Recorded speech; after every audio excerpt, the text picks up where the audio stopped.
Behind the Screen.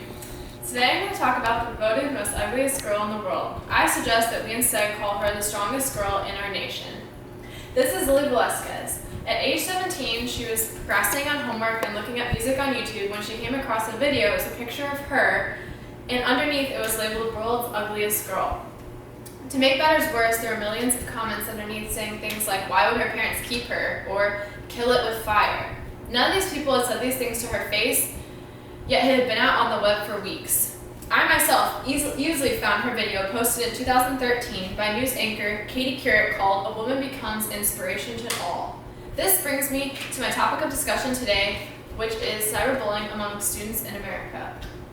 Bear with me for the next couple minutes because I think it'll be worthwhile, since Lizzie could so easily have been your friend, your child, or your sister. So why am I so interested in this topic? As an aspiring teacher, I am determined to make sure that my students are confident and in an uplifting environment, so preventing bullying is crucial. This kind of launched my research where I looked at library books, videos, and online journals on the topic. I came to the conclusion that cyberbullying is happening around our nation and we need to do what we can to end it. I will start by talking about the facts of cyberbullying, then move to the effects it has on its victims, and conclude with prevention strategies. Before we can prevent cyberbullying, we have to first understand the facts. So let's define it using a reliable source. I found from the Center for Disease Control and Prevention, sponsored by the Department of Health and Human Resources, that they had released a 2014 tip sheet. This document, titled Technology and Youth, Preventing Your Child from Electronic Aggression, stated that electronic aggression, or cyberbullying, is any form of harassment or bullying on email, websites, text messaging, instant messaging, or chat rooms. So now that we kind of have a good idea of what it is, let's look at the prevalence it has in our nation.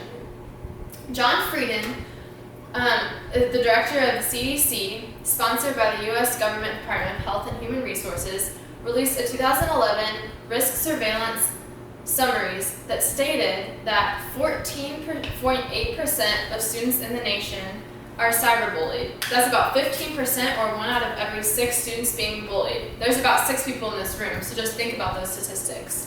These need to be taken seriously. Kraft and Wang, professors at Richard Stockholm University of New Jersey, sponsored by Open Access, even went as far as to say that cyberbullying is more serious than traditional bullying because it happens 24/7 and there's an infinite audience. Students no longer are just safe by just coming home to their house. We need to think about how easy it is to just get behind a screen and bully someone just by a simple click of a button. So what can this click lead to? Let's talk about the effects of cyberbullying. First is the emotional aspects of it. Lizzie, as well as other students, feel helpless, worthless, and unaccepted. This can lead to depression and poor performance in school. Then there's the physical aspect. Dorothy Espelage, sponsored by the Library of Congress Cataloging, released a 2010 book called Bullying in Me. And it tells stories of real-life students who have been bullied. And one student had said that she had a friend who was bullied, and he wrote online, "People like you make me want to kill myself," talking about the bully. And then he did. He hung himself. So it truly can lead to suicide or physical harm. This brings me to my most important point of the whole speech, which is how can we stop these things from happening? Let's look at it from a victim's point of view. First off, you don't want to let the bully get to you. Second, you're going to make sure you have a trusted adult, whether it be the school counselor or a parent, to talk to. Third, you don't want to fight back because this will just lower yourself to the status of the bully. Now let's look at it from an educator's point of view. The U.S. Department of Human Health and Resources, sponsored by the U.S. Department of Education, put out a 2011 campaign video that stated that it would be helpful if schools would have a school-wide prevention bully program so that students know what the expectations are and what to do if someone starts to bully them. Now let's look at it from a bystander's point of view. How often have you gone on Facebook and seen a nasty comment and then just not done anything about it? The simple solution is just to speak up. A simple act of kindness can go so far. This brings us to the conclusion of my speech. I've talked about the definition of cyberbullying, its prevalence and statistics, the effects it has both emotionally and physically, and what we can do to stop it. Let's go back to Lizzie.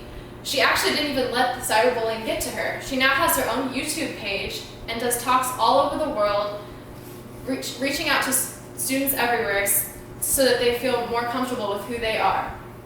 I challenge you to think about who you are when you get behind the screen.